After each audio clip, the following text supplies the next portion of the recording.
So I grabbed the blood and put it all over me.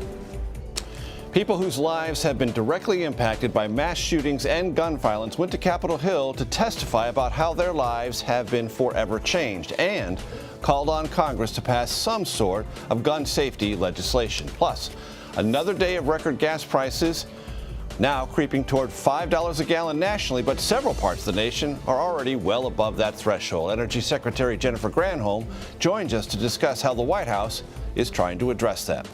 And an armed man who told police he wanted to kill Associate Supreme Court Justice Brett Kavanaugh appeared in court this afternoon after being arrested near the justice's home late last night. In addition to a weapon, the 26-year-old California man was said to be carrying items necessary to carry out a burglary. Plus, after months of investigations, interviewing more than 1,000 people, reviewing roughly 140,000 documents and 472 tips to our tip line, we're ready to tell the story about what happened January 6th and what led up to it.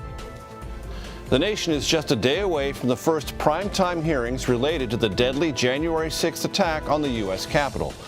Officer Harry Dunn, who was then a 13-year veteran of the U.S. Capitol Police, when he was forced to defend members of Congress from attack, joins us on what he hopes these hearings will accomplish. And later this hour, with low expectations and high-profile absences, the Summit of the Americas is underway in Los Angeles. Our Ed O'Keefe is there.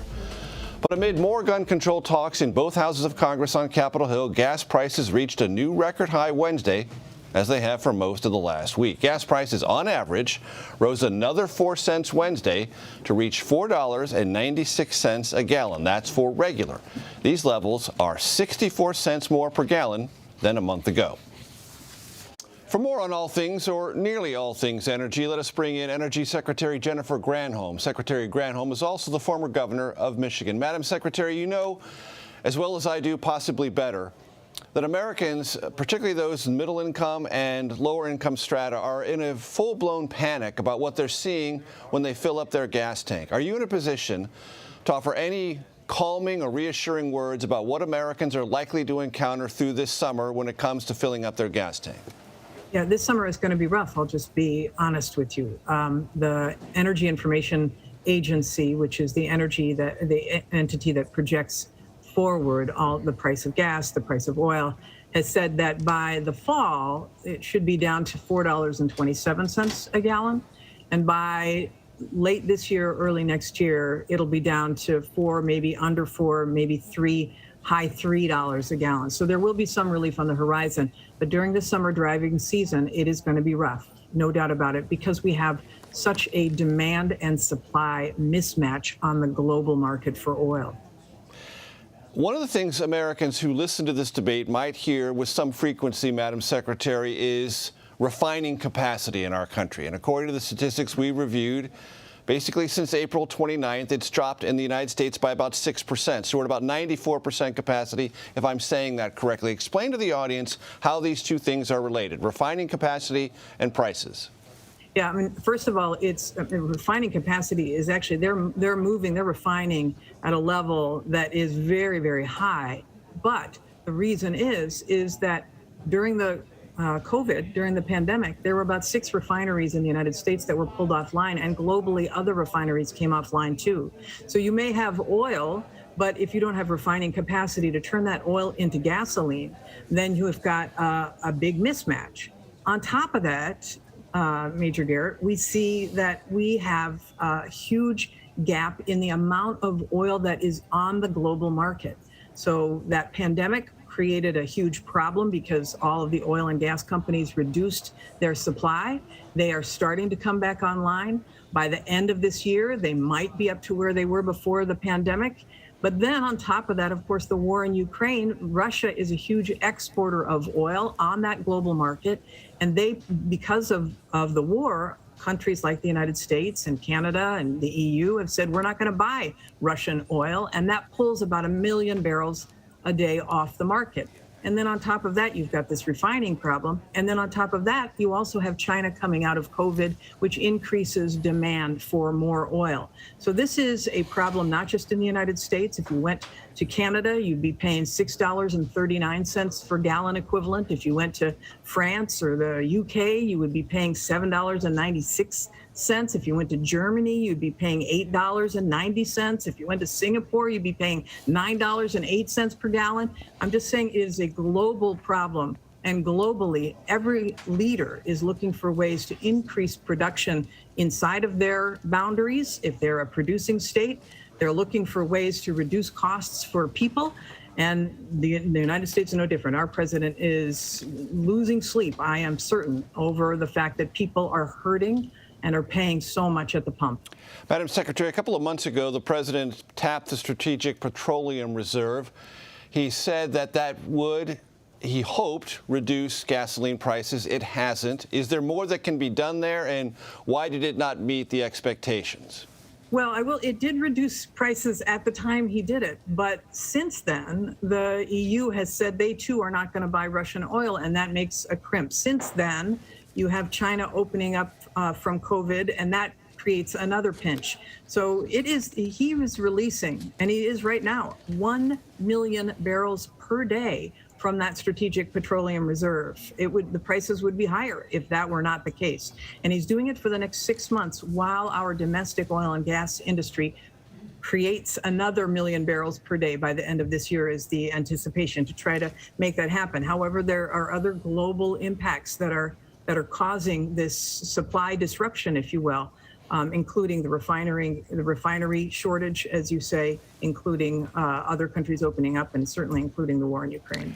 Madam Secretary, in some of your testimony on the Hill, you've gotten these questions. I want to run at least one of them by you. Last month, President Biden canceled oil drilling and gas leases in Alaska after previously trying to sell these rights. A number of Democratic governors have pushed to relax the gas tax in attempts to alleviate gas prices. Do those two things create policy confusion? And on the latter case, do they run counter to overall Democratic principles for a cleaner environment, less dependent on fossil fuels? Well, I think that there's two issues, Garrett. I mean, we clearly have to increase supply right now and do what we can to alleviate the pressure at the pump. At the same time, it's a foot stomp on why we have to move toward clean energy. It's, if we were reliant upon ourselves for, say, electrification of the vehicles, where you could be producing the electricity here using the sun or the wind, pushing toward those solutions to make us energy independent with clean energy so that we're not subject to the whims of petro dictators or countries who don't have our interests at heart, is part of the strategy. It's a medium and long-term strategy, and the president is pushing on those levers. But we also have to increase supply right now, both at home and around the world, to make sure that these prices don't continue to escalate. On the topic of renewables, earlier this week, President Biden announced that he would use the Defense Production Act to accelerate manufacturing of solar panels here in the United States. Invoking the Defense Production Act is kind of an emergency measure. So what is the emergency and what is the goal? The emergency is that right now, solar panels largely are coming from China, silicon coming from China. We want to be clean energy independent, and we want to manufacture the full supply chain for those products in the United States. Same thing with transformers, which are the big towers that connect wires on the transmission grid. Those are largely manufactured in China. We want to manufacture them in the United States so that we can have both energy security from a cyber perspective, but also energy security from being able to control the supply chains for energy. So the president is really focused on making sure we can add clean energy to the grid to make this electricity grid more resilient, have more energy. We know that demand for energy is only going to continue to increase. So we want to be able to produce the means to that energy independence here in the United States. Madam Secretary used a phrase a moment ago, petro-dictators. Secretary of State Antony Blinken visited Venezuela. The administration calls Venezuela a dictatorship and refused to invite them to the Summit of the Americas. The White House was reportedly sought help from them, meaning Venezuela and Saudi Arabia, to increase production. This is dealing with some folks that we don't have alignment with in a lot of geopolitical senses, but it seems like we need to go, if not on bended knee, in some ways approaching bended knee to increase global supplies. Is that really the best option right now? There is no bended knee, let's be very clear. The oil-producing countries around the globe have to do their part to increase supply as well. We know that OPEC has not been producing to even the amount that they said they were going to be producing. Now, they just recently increased incrementally, but we need to do what we can in the United States to increase supply, and the president has been calling upon our domestic oil and gas industry here to increase supply, as well as call upon producing nations around the world to do the same. That doesn't mean that we would take in oil from Venezuela or countries that are unsavory. We have sanctions on them. Those sanctions will remain. That's true with Iran, too. So bottom line is we need to see more oil production so that we can get through this and people can live their lives without having to worry how they're going to pay to take their kids to the daycare or to get to work. Secretary of Energy Jennifer Granholm, always a pleasure. Thanks so much for the time. Thanks so much. My son, Zaire, has a hole in the right side of his neck, 2 on his back, and another on his left leg, caused by an exploding bullet from an AR-15. Now I want you to picture that exact scenario for one of your children. This should not be your story or mine. But what I did find was something no prayer will ever relieve. 2 children whose bodies had been pulverized by bullets fired at them, decapitated, whose flesh had been ripped apart, that the only clue as their identities was a blood-splattered cartoon clothes still clinging to them, clinging for life and finding none. He shot my friend that was next to me, and I thought he was going to come back to the room, so I grabbed the blood and put it all over me. I chose to be a pediatrician. I chose to take care of children. Keeping them safe from preventable diseases, I can do. Keeping them safe from bacteria and brittle bones, I can do. But making sure our children are safe from guns, that's the job of our politicians and leaders. In this case, you are the doctors, and our country is the patient. We are lying on the operating table, riddled with bullets like the children of Robb Elementary and so many other schools. We are bleeding out, and you are not there. In chilling and gut-wrenching detail, doctors, parents of victims, and survivors of mass shootings recounted their stories, their experiences, to a House hearing on gun violence today. It was an emotional day of testimony, and it came as lawmakers in the House and the Senate say they are working toward legislation on attempting to reduce gun violence. CBS News' Skylar Henry has more on that. I left my daughter at that school, and that decision will haunt me for the rest of my life. Heart-wrenching testimony on Capitol Hill from the parents of Lexi Rubio, one of the 19 children along with 2 teachers who were shot and killed at Robb Elementary School in Uvalde, Texas. Legislators also heard from Mia Cerrillo, who survived the massacre by smearing her friend's blood on herself and playing dead. Do you feel safe at school? Why not? Because I don't want it to happen again. And you think it's going to happen again?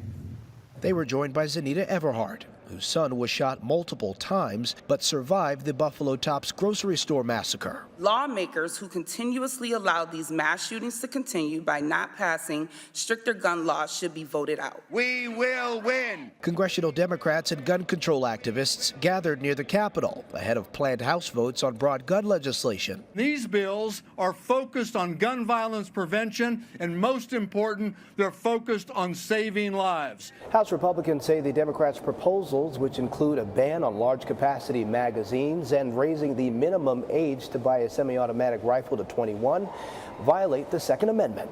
Let's focus on the root of the problem, but let's not take away the ability for people to defend themselves. We're trying to get an outcome, guys. A bipartisan group of senators continue negotiations on their own smaller bill, which could include enhanced background checks, incentives for red flag laws, mental health, and school safety provisions. There are still details that we need to resolve. Democrats say they hope to reach a deal by the end of the week. Skylar Henry, CBS News, Capitol Hill.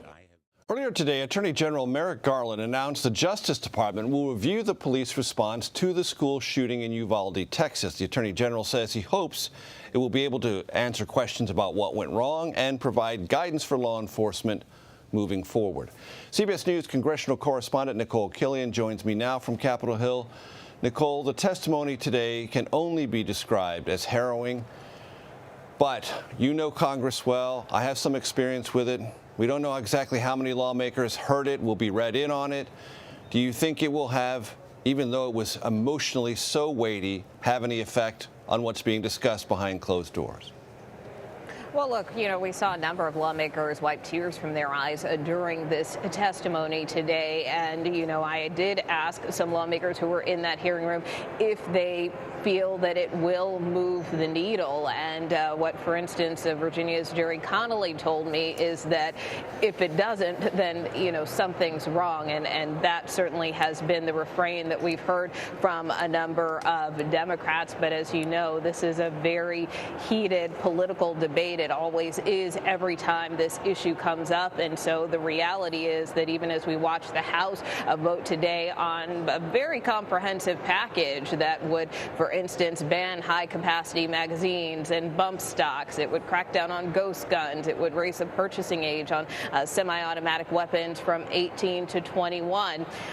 It doesn't stand much chance of passage here in the Senate, where, of course, there are bipartisan talks ongoing on some type of narrower solution or package or compromise proposal. So that's kind of where the rubber meets the road with this. But, just in talking to a number of advocates who are trying to rally Congress around this issue, they do feel to a certain extent that this time is different. And even if they do get some type of narrow legislation in place, to them, something is better than nothing.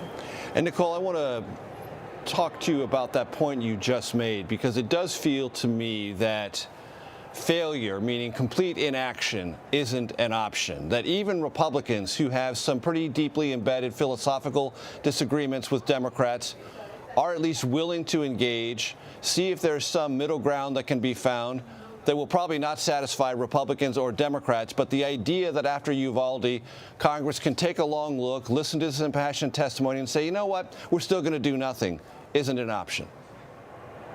Yeah, and I think many lawmakers here on the Hill recognize the consequences of inaction, especially when you're looking at some of these families in the face who are describing, their loved ones bullet riddled, or, that they had so much blood over their body that, for instance, one victim's relative talked about having to bring a hat to the funeral home after that Buffalo massacre because her mother's hair was so bloodied. So it's like, how do you respond to that when you're looking some of these families in the eye? But that being said, I think in terms of many Republicans, while some here in the Senate appear open to compromise, they don't want to be forced against an artificial timetable. And so that is the point, for instance, that Texas Senator John Cornyn is making, that yes, we're making progress, but we may need a little bit more time on this issue. Of course, we know that he and Connecticut Senator Chris Murphy have been meeting continually with small groups of lawmakers, bigger groups of lawmakers. And again, they both acknowledge that they feel like they're making progress, but whether or not they'll be able to try to reach some type of agreement or framework by the end of the week remains to be seen. With the details, as always, Nicole Killian, thanks so very much. You bet. Police have arrested a California man they say was armed with a gun and a knife near Supreme Court Justice Brett Kavanaugh's home in suburban Maryland. 26-year-old Nicholas John Roski now faces charges of attempting to murder the Associate Justice. Roski was taken into custody around 2 a.m. this morning and appeared in a Maryland courtroom this afternoon. The FBI is investigating the incident. CBS News congressional correspondent Scott McFarland joins us now for more. Scott, what do we know about the suspect and what he said his motive might have been? Hey, Major, local police tell me that Nicholas Roski called 911 on himself just after 1 a.m. in the suburban D.C. neighborhood of Justice Kavanaugh. Not only did he have the gun and the knife, according to an FBI affidavit, but had zip ties and duct tape and pepper spray in a backpack he was carrying. According to the FBI affidavit, he also told officers he purchased the gun with the intention of using it against Kavanaugh and then against himself. They also allude to a possible motive in the FBI in the court documents, saying that He was concerned about the draft opinion the Supreme Court has leaked out of the Supreme Court, indicating they're poised to overturn Roe versus Wade, but also that he's concerned and worried that Brett Kavanaugh would rule to loosen gun rights. He was in federal court a short while ago. He'll be back later this month facing this high-level federal charge, Major, attempting to murder a federal judge with a 20-year max sentence if convicted. Scott, the atmosphere around this really needs some study. There is a general sense that in the last 3 weeks, the idea of threats around Supreme Court justices have become not only more prevalent, but they've become more visible, either by phone, by email, by text. All of this culminating or sort of intensifying after that leak of the draft majority opinion. How does this incident compare with past threats, and is there a sense in the law enforcement community that this is a really serious situation? It's clear to law enforcement and to others that this is already an inflamed situation, as is evident by the fact they've erected this 8-foot black metal fence around the Supreme Court. From the outside, it looks like an encampment. They're obviously increasing the security posture. The U.S. Attorney General says he has also asked his department to reinforce the security at the homes of all 9 justices, where there have been some protests outside some of the homes of the justices in recent weeks. They've been peaceful protests, but they've raised alarm. And Congress has been talking about moving on this, Major, with a new sweeping plan that has some bipartisan support to increase funding or increase authorizations to provide more security, not just for the justices, but for their families. And one of the judges who's been advocating for this is Judge Esther Salas. You'll recall her story. She's from New Jersey. Her husband was wounded. Her son was murdered in their home in an attack 2 years ago. There's a growing sense that more can be done to protect judges, to protect justices of the high court in this politically charged, politically toxic moment. So let me ask you this. A practical question arises. This suspect was arrested about 2 a.m. That suggests that there were eyes on. Is it worth noting, Scott, that there are procedures now essentially around the homes of justices to keep eyes on? Is there a sense that there's regular patrolling going on?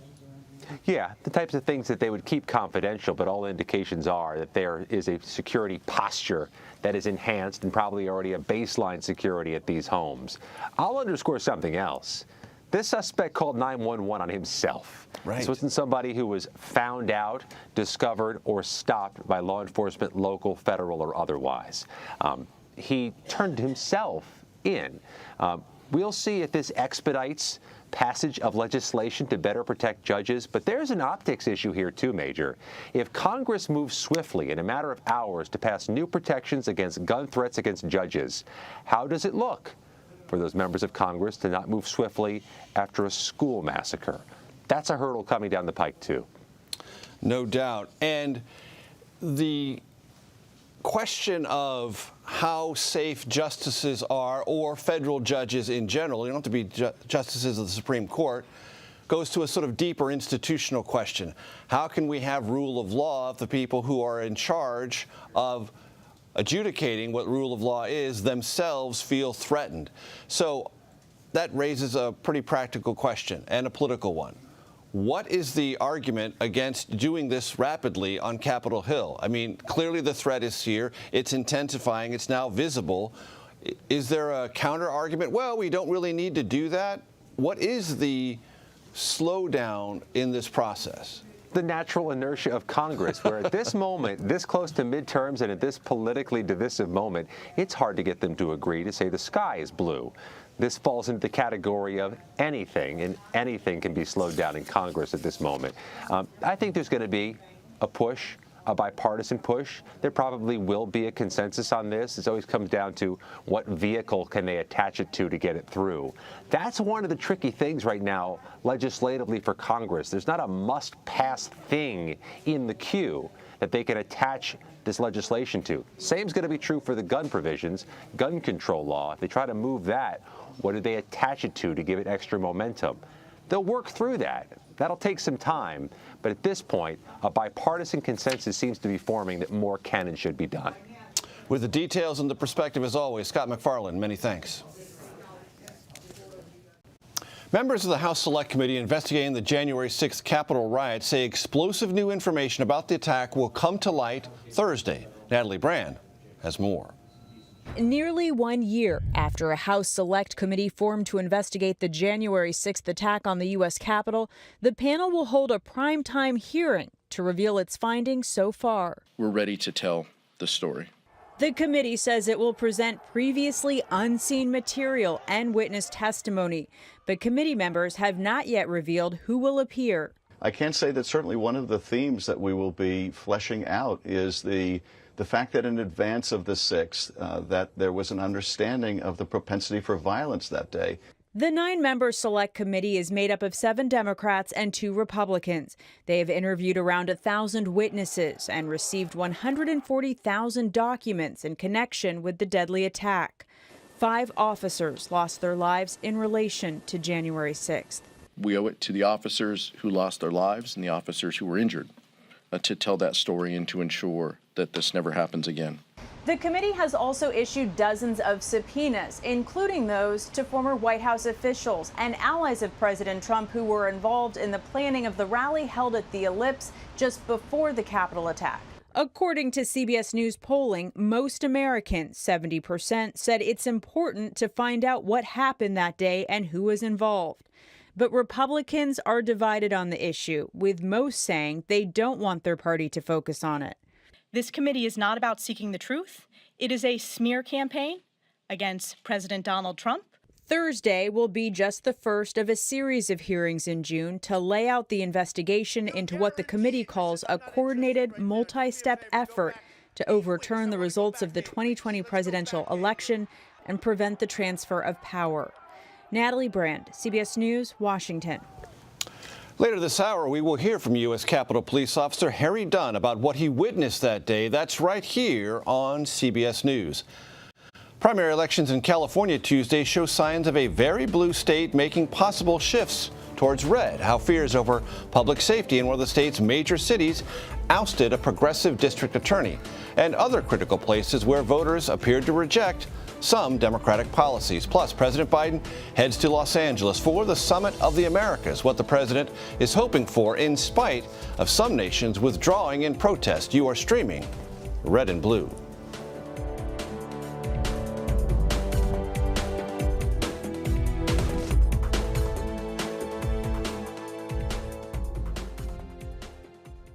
CBS News Sunday Morning with Jane Pauley on CBS.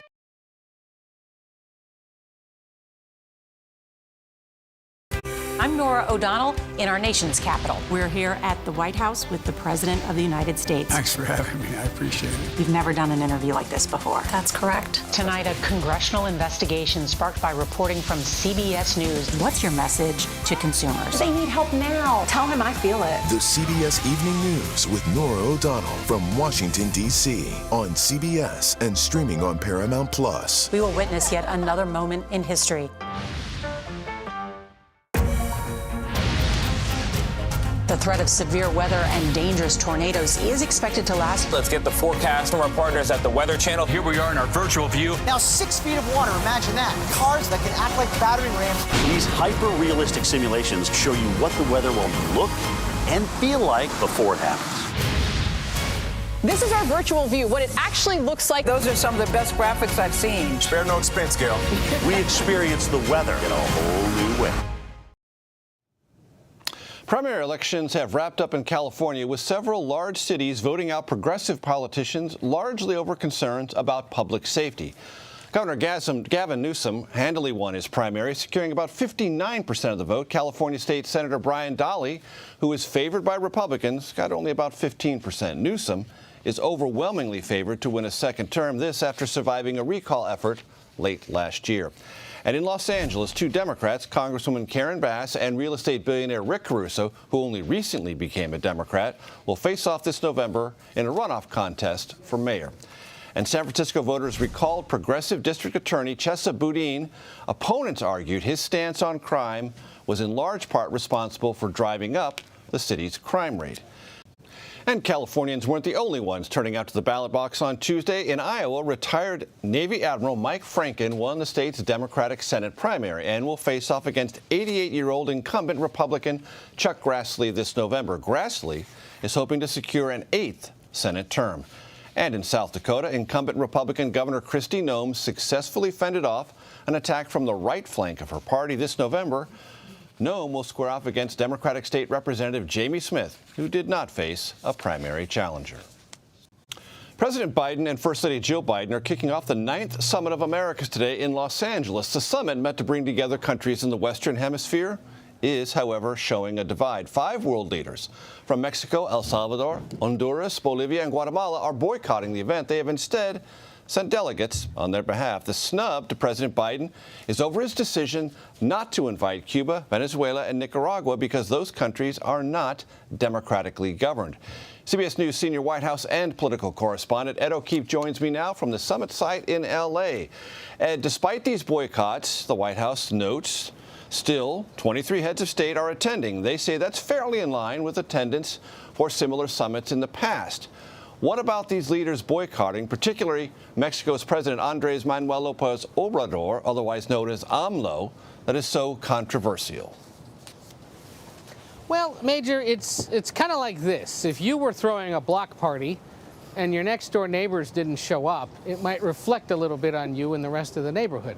And in this case, Mexico is a major trading partner. It is our next-door neighbor. And beyond them, the next 3 neighbors, Guatemala, El Salvador, and Honduras, also aren't showing up. They all have various reasons. They didn't coordinate this.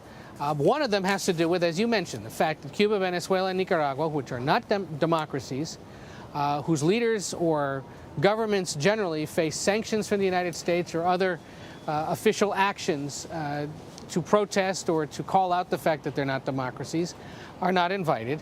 And there's an element of regional politics that goes into this south of the border that most Americans don't normally pay attention to. In this case, AMLO, the Mexican president, is seen as a sympathizer or an ally of the Cuban regime.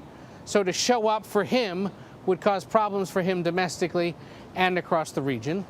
The leaders of the Northern Triangle countries, Guatemala, El Salvador, and Honduras, don't want to come here and be lectured, don't want reporters like us asking them questions about what they're doing to stop the millions of people, hundreds of thousands of people who leave their countries every year. Collectively, it's millions. And then Bolivia, for example, is just, it's tight with Venezuela and Cuba, and it doesn't want to show up either. So they have their reasons. But today, we've seen the president of Ecuador, the president of Colombia and Peru are here. The president of Chile is in town. The president will be meeting with the Brazilian leader, Bolsonaro. Most of the Caribbean leaders are here to have a big meeting with the vice president about climate change. And there will be things that get done that back in those countries are a big deal, and that across the region are designed to keep everybody cohesive and on the same page regarding the economy, climate change, the fight against COVID-19, and finding ways for the private sector to invest more in that region and help boost the economies. So the Americas, that's a big umbrella term. Lots of different issues for lots of different countries, different economies, different politics, as you just mentioned. Writ large, is there a way to sort of simplify the agenda and any either deliverables or asks that are going to be dealt with in specifics at this summit? Nothing that comes out of this immediately and is sort of seen by Americans, Canadians, or people south of the border as an amazing and big and immediate and urgent development. Remember, there's no war in this region, right? Everyone around here generally gets along beyond those 3 countries that we mentioned, given the politics and the government structure in those places. But the idea is to get the economies from Chile to Canada talking more, to make sure there's some regional economic cohesion. Part of this is designed to counter China, which of course has moved into Central and South America to some extent with big infrastructure investment, and parts of the Caribbean as well. And then beyond that, to focus on collective or common neighborhood issues like climate change and, again, the spread of COVID-19. Guatemala, for example, Haiti, other countries in the region have not seen as high a vaccination rate as some of their neighbors because they haven't been able to compile enough vaccine supply, or they can't convince populations in their country to get the shot. So what more could the United States and Canada and others do to help, for example? On climate change, because of drought, because of massive hurricanes, people end up leaving their countries, heading north into Mexico, the United States, and Canada. So what more can be done collectively to stop those big natural disasters from happening or to mitigate them so that people feel no need to leave. You'll hear a lot of talk about food security this week because, again, because of climate change, it's been harder to yield crops in some parts of rural Guatemala, Honduras, El Salvador, other parts of South America, and that too is causing migration. There'll be a very controversial, to some extent controversial, conversation between the president and the Brazilian leader this week that will have to get into climate change because Brazil is continuing its deforestation of the Amazon, and that is of grave concern to much of the rest of the world, given what it does in terms of CO2 levels. So, you know, those are the kinds of things that will get discussed. Obviously, this president has been far more concerned about Asia and the growing Chinese influence with Europe and holding them together as the war in Ukraine continues. But there's an understanding in this administration for a senator and a vice president turned president who spent a lot of time in the region that you got to talk to your neighbors as well. And Ed, you mentioned this a moment ago, and I think it's worth drilling down on just for one more minute. The administration has been under a lot of pressure, and it's increasingly bipartisan pressure about the situation at the southern border. And quite conspicuously, early on, Vice President Kamala Harris was tasked with taking on that portfolio. And she spent time talking to the leaders of the Northern Triangle about the underlying pressures that create migratory flow northward toward our southern border. And yet, they're not going to be there. That seems to be a conspicuous absence, not just in terms of policy, but politics. Yeah, and it's also accountability. They are shirking their regional responsibility by not coming to a meeting like this and talking about it with the United States. But there is another group of, or another element of society that is here and that the vice president spent some time with today. And we should note this, that, you know, she, as you said, was put in charge of the root causes of immigration, finding ways to address them. Well, one of the things she did a year ago this week when she was in Mexico and Guatemala was talk about how she was going to try to find more private sector investment to come to that part of the world, invest money, find people jobs, connect them to the internet and to banking. This week, here at this event, on the sidelines, there's a major meeting of Fortune 500 companies and these Latin American countries to talk about investment that they're going to make in that part of the world. So she talks about $3.5 billion in investment in programs that are going to find ways to give women agricultural jobs. They're going to boost access to the internet. That's going to boost microfinance and banking access for people who may not otherwise have it. She argues that's a way to address the root cause of immigration by finding ways to allow people to stay in their home countries, develop the economies there, get easier access to money, and have no reason to flee north. Is that going to work?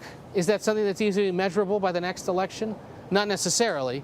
But after this week, she can walk away and say, over the last year I've done this, got a lot of criticism for it, but at least the private sector is stepping up to some extent and helping some of these countries out in hopes that it can stem the flow. But there are caravans coming this week by way of Mexico. There are others being planned from Central America to head north.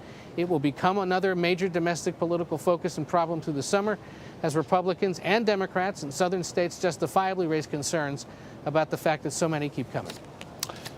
Typically, he comes to us from the North Lawn of the White House. This week, he's our man in Los Angeles, Ed O'Keefe. Thanks so very much. Take care. Ukrainian forces are fighting to take back a crucial eastern city that Russia says it captured weeks ago. The latest on Ukraine's claims about Moscow targeting civilians and Russia's supposed justification for the attacks. And as the nation prepares for the first public hearings about the deadly January 6th Capitol riot, we will speak to U.S. Capitol Police Officer Harry Dunn, who was there defending the Capitol on that fateful day, about what he's hoping to hear. You are streaming CBS News.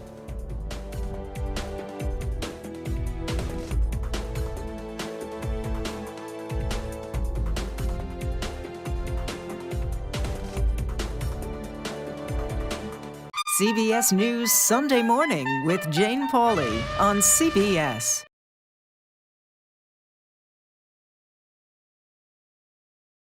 I'm Norah O'Donnell in our nation's capital. We're here at the White House with the President of the United States. Thanks for having me. I appreciate it. You've never done an interview like this before. That's correct. Tonight, a congressional investigation sparked by reporting from CBS News. What's your message to consumers? They need help now. Tell him I feel it. The CBS Evening News with Norah O'Donnell from Washington, D.C. on CBS and streaming on Paramount+. We will witness yet another moment in history.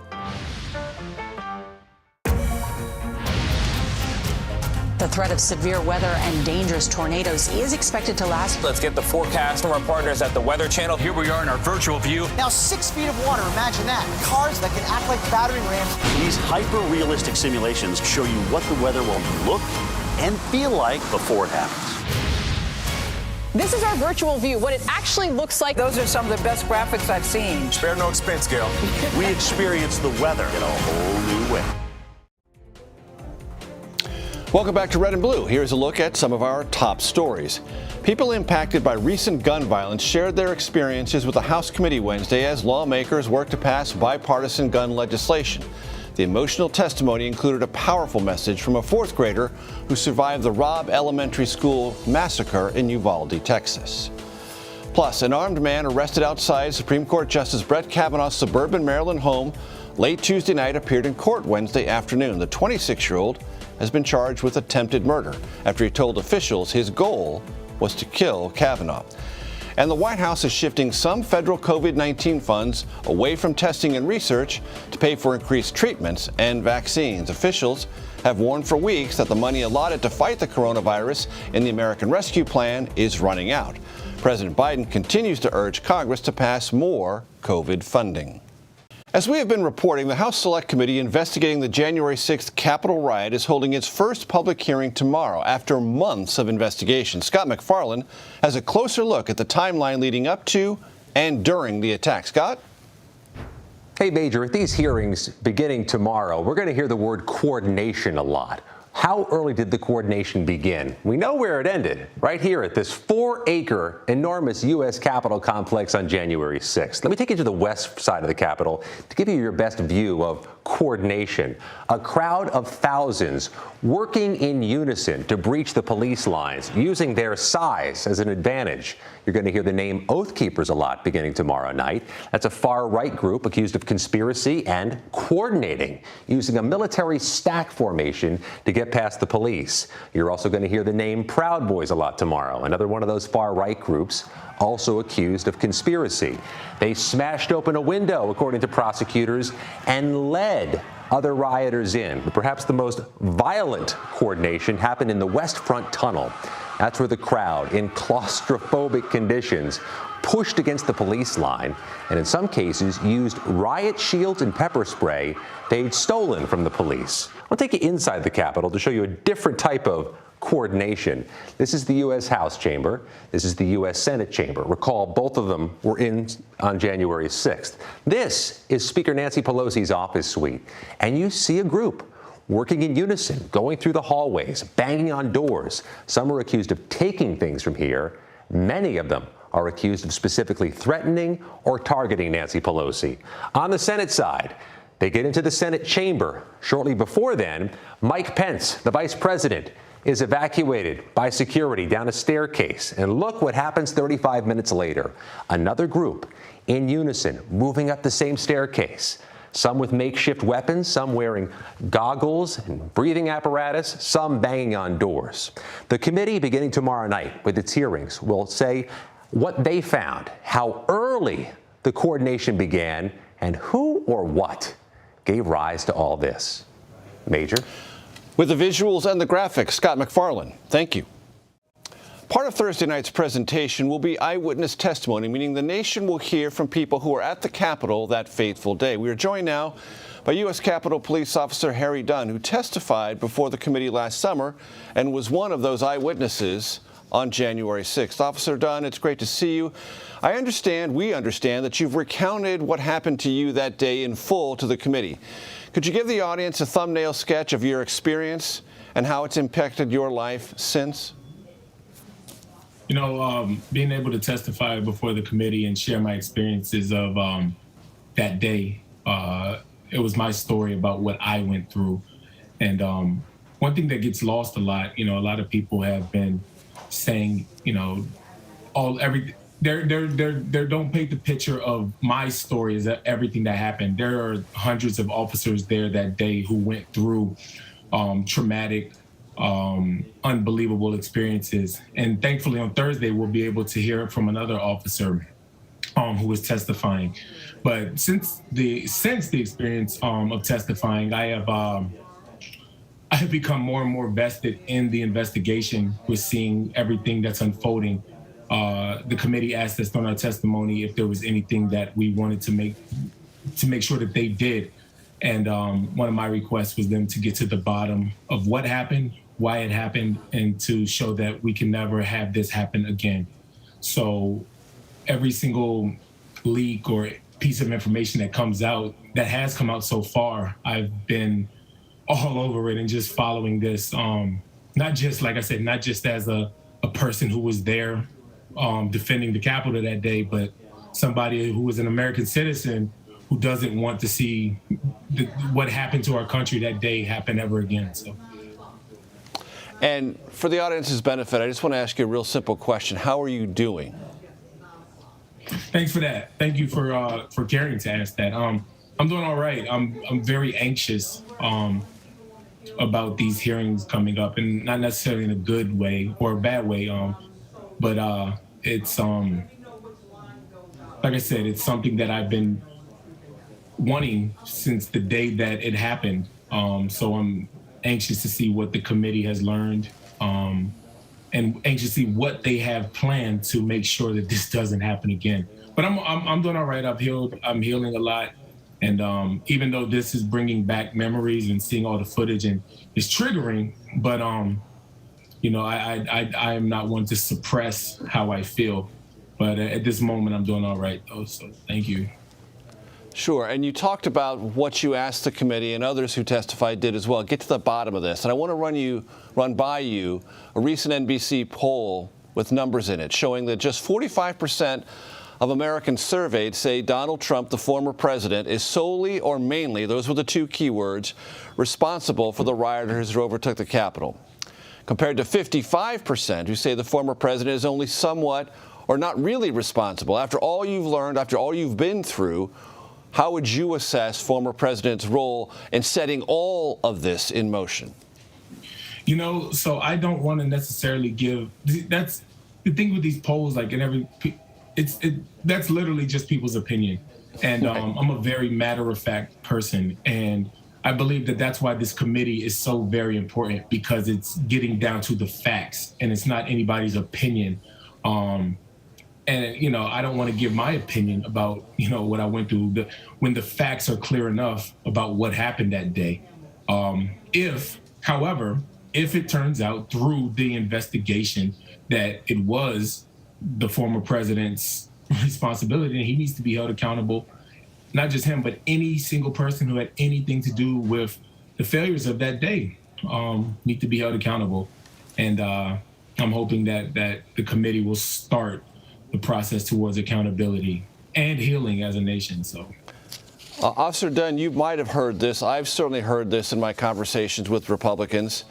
We all know what happened. We don't need a big hearing. We don't need primetime presentation. We all know what happened. We saw it. I'd like your reaction to that orientation, number one. And number two, the next question I asked them is, but do we know why it happened? And they're not as responsive when I put that question to them. Taking those two on board, what do you hope these hearings will accomplish? Well, I don't even necessarily know if that, to answer the first question that you asked, they said they already know what happened. Do they? Because we were told that it was legitimate political discourse. And even just as recent as today, you had an NFL coach call it a dust-up. Do people really know what happened? I feel like if you're categorizing it as those two things, or they just got out of hand, if you're categorizing it as that, then you have no clue what happened. And if you have no clue what happened, it's clear that you don't want to know what happened, or you're just flat out lying about what happened. Because there's no way somebody of a rationally functional thinking person would categorize that day as one of those two things. So I don't necessarily think that if somebody is using that term to describe that day, then they don't know what happened. And do you hope the committee, through this process, gets closer to the why?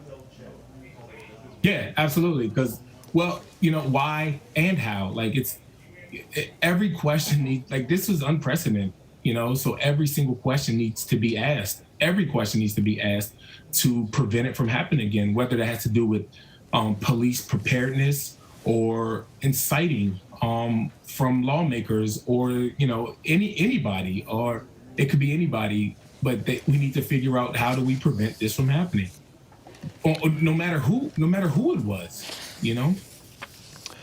Officer Dunn, I've been on Capitol Hill as a reporter off and on since 1990. I know many U.S. Capitol Police officers. I have a sense of how you're going to answer this question, but I want you to do it in your own words. When you were defending the Capitol that day, in your heart, in your spirit, what were you defending? Each other. Immediately, it was just the person right to the left and to the right of me, my coworkers. And if you look broadly at it, our mission is to defend Congress. But at that moment, you're fighting for the person next to you. And that's all it was at that moment. That's what it's about, protecting my brothers and sisters in blue next to me. And our mission as a whole is to defend Congress and the staff. And, our mission was fulfilled because not one congressman or woman or senator or staffer was hurt that day. And the election was certified, so they were able to do their congressional duty. So while it wasn't pretty at all, the mission of the Capitol Police was successful. There was a few hiccups, so to speak, in the middle of the road, but, we did our job, and we did it for each other, and we did it for this country because it's our duty to protect democracy. So. And I also know from many Capitol Hill police officers, staffers, members come and go, but the institution and what it represents lingers. I imagine that was also something you were defending. That's important, too. So, a lot of people can disagree with a person who is in a seat, whether it be a Senate seat, a congressional seat, the presidency. Those seats come and go. There will be many more members and presidents, and way after we're done here. But it won't exist if we don't protect what we have. So that's why it's so important to protect what we have in this country, and that's our democracy. So.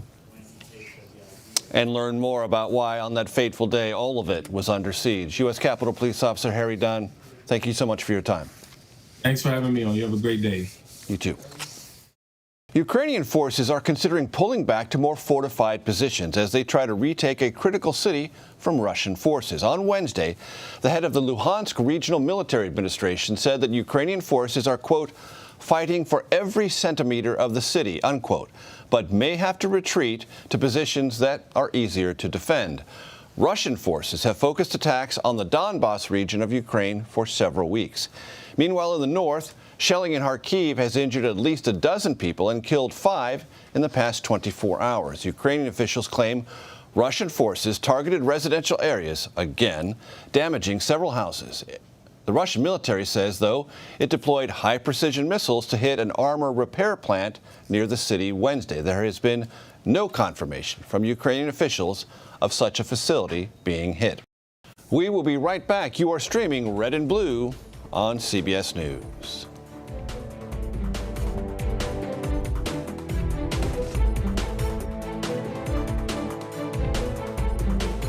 CBS News Sunday Morning with Jane Pauley on CBS.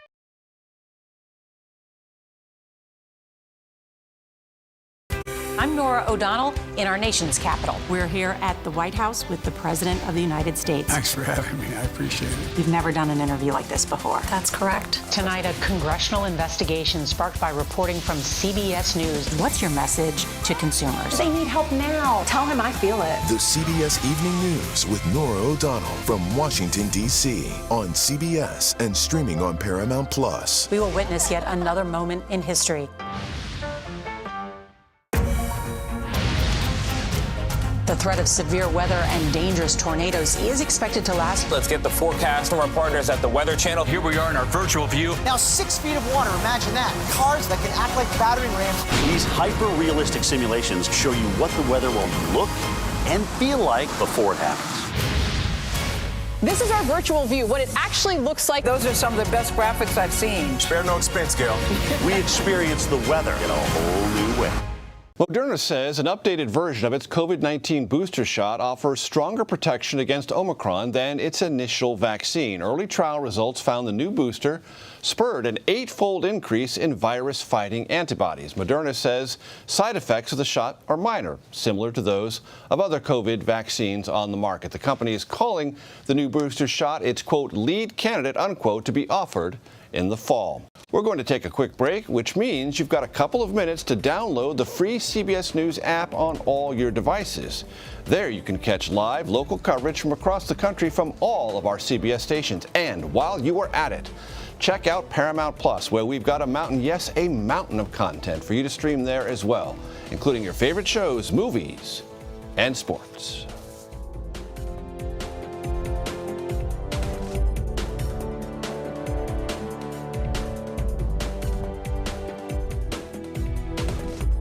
CBS News Sunday Morning with Jane Pauley on CBS.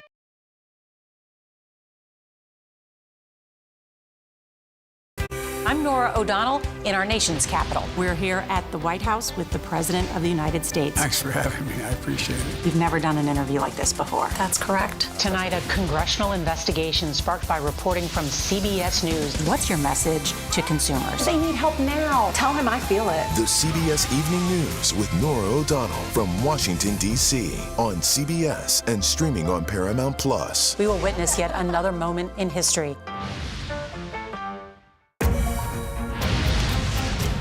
The threat of severe weather and dangerous tornadoes is expected to last. Let's get the forecast from our partners at the Weather Channel. Here we are in our virtual view. Now 6 feet of water, imagine that. Cars that can act like battering rams. These hyper-realistic simulations show you what the weather will look and feel like before it happens. This is our virtual view, what it actually looks like. Those are some of the best graphics I've seen. Spare no expense, Gail. We experience the weather in a whole new way. President Biden will travel to Germany and Spain later this month for meetings with leaders from across the globe. White House officials say the president will fly to southern Germany on June 25th to attend the G7 conference. He will then fly to Madrid to participate in a NATO gathering. Both summits are being held as the U.S. and Western allies seek to punish Russia for its invasion of Ukraine. The leaders are also expected to discuss efforts to improve the growing food and energy crisis, global health security, and climate change. That does it for today. You can stream Red and Blue Monday to Thursday at 6 p.m. Eastern. And a quick reminder, if you want to watch previous episodes of the program, well, you can see them anytime on the CBS News website. Just head to cbsnews.com/redandblue.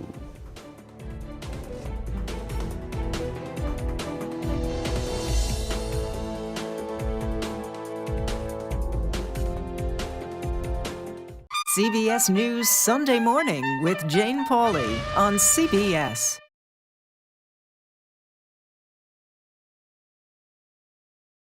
I'm Norah O'Donnell in our nation's capital. We're here at the White House with the President of the United States. Thanks for having me. I appreciate it. We've never done an interview like this before. That's